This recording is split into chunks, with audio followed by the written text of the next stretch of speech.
you were listed as also witness for the defense, no, by Sara Duterte's team. Ano bang maaasahan dito sa inyong pagsipot sa impeachment trial eventually? Yung pinakang buod nung aking testimonya ay narinig na doon sa committee hearing ng Committee on Justice noong April 22 at yun na nga yung mga natuklasan namin yung sa bank accounts na total 2.4 billion. Tapos yung critical doon, yung kung saan nanggaling yon. At na-trace nga namin yon sa isang drug lord. So proceeds ito nung illegal na droga. Ako, habang pinag-aaralan ito, talagang yun ang aking conclusion. Walang pwedeng ibang source ito kung hindi yung sa illegal na droga. Dividendo ito. Doon lang sa actual testimony, meron ako mga specific transactions na ilalabas na hindi ko na ilabas during the hearing ng kasi masyado marami. Masyado mahaba yun yung isa ng transactions. So i-highlight ko lang yung iba't ibang specific transactions na talagang nakakagulantang para sa mga manunood nito, lalo na sa supporters niya, kasi ang projection ng Duterte family sa kanilang mga supporters, mga simple lang silang mga tao, kumakain sila sa karinderya, talagang hindi sila kurakot, simpleng buhay lang. Pero base dito sa mga na-uncover nga na ito ng mga ebidensya, baliktad ito. Talagang marangya yung kanilang pamumuhay, marami silang properties, marami billion-billion ang pera nila. Kaya nagpapanggap lang sila doon sa kanilang mga supporters. Since nung nag-testify po kayo noong April 22, meron ba kayong mga nakalap na additional pieces of evidence that perhaps bolstered your allegations against the Vice President? Wala na kasi doon pa lang mismo sa April 22 na hearing ay kinonfirm na ito ng AMLAC. In fact, yung mga nakuha namin na dokumento hanggang April 16 lang, ay 2016 hanggang 2016 lang, pero yung report ng AMLAC hanggang sa kasalukuyan. Kaya nga umabot ng 6.7 billion yung transactions.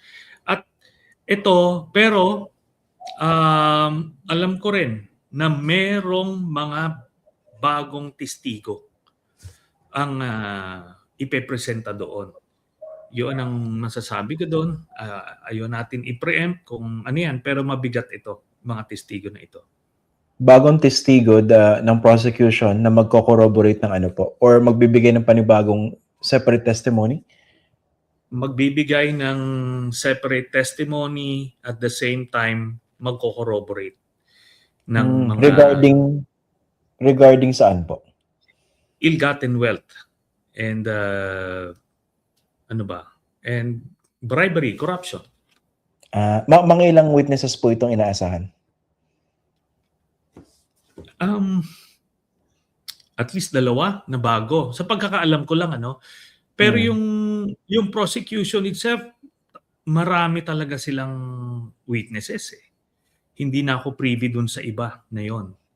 Privy lang ako dun sa mga nalaman ko na mga explosive witnesses talaga na lalabas doon.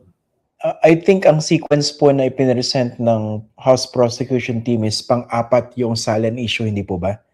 At doon kayo magte-testify, tama? Yes. Okay. Doon ako mag-testify. Mauuna yata yung mga video. Yung threat. Yung threats na yun. Alam mo, Christian, tayo na medyo nakababad sa political scene, kagaya nito, yung mga subscribers mo, for sure napanood na nila yung video ni Sara. Pero yung public at large, alam mo, hindi nila alam na merong ganong video. Hindi nila napapanood. At doon sa mga focus group discussions tungkol doon sa mga ebidensya, actually doon sila pinakang kinilabutan nung nakita nila. Kaya sabi ko, pagka lumabas ito sa trial mismo, tayo mga nakapanood parang alam na natin yon, pero mas maraming first time lang nila makikita yung meltdown ni Sarah. Hindi nila ine-expect yon na sasabihin at gagawin ni Sarah yon. Mm. Although ngayon medyo mukhang right after that mukhang nagbabago sila ng PR approach, no? Medyo sinosoften nila yung image ni Sara Duterte. Tama ba? Noticeable eh. Yes, but it cannot be undone eh. Kasi pagka pinalabas mo yon, ganito ka pala talaga ang pagkatao mo. Violente ka pala. Marami kasing holding on dun sa mga image niya na mga pasayaw-sayaw lang, di ba? TikTok. Basta controlled yung kanyang behavior doon sa kanyang algorithm. Pero ito kasi papanoorin ito ng live. Marami talaga makakapanood nito. Dito magkakaalaman. Yung iba, talagang objective lang sila na tipong, sige nga, tignan natin kung ano ebidensya. Doon nila ngayon makikita. And it will shatter the myth ng hindi lang ni Sara, kundi the whole Duterte family. Okay. Yun. Dito sa Salen issue, no, dun sa part ng articles of impeachment, kasi titistigo kayo, hindi po ba? Pero how crucial na mai-present, let's say, yung mismong bank accounts ng Vice President at saka ng kanyang asawa to be able to bolster the information that already came out, di ba? Through you, tsaka sa AMLAC, doon po sa House Justice Committee hearings.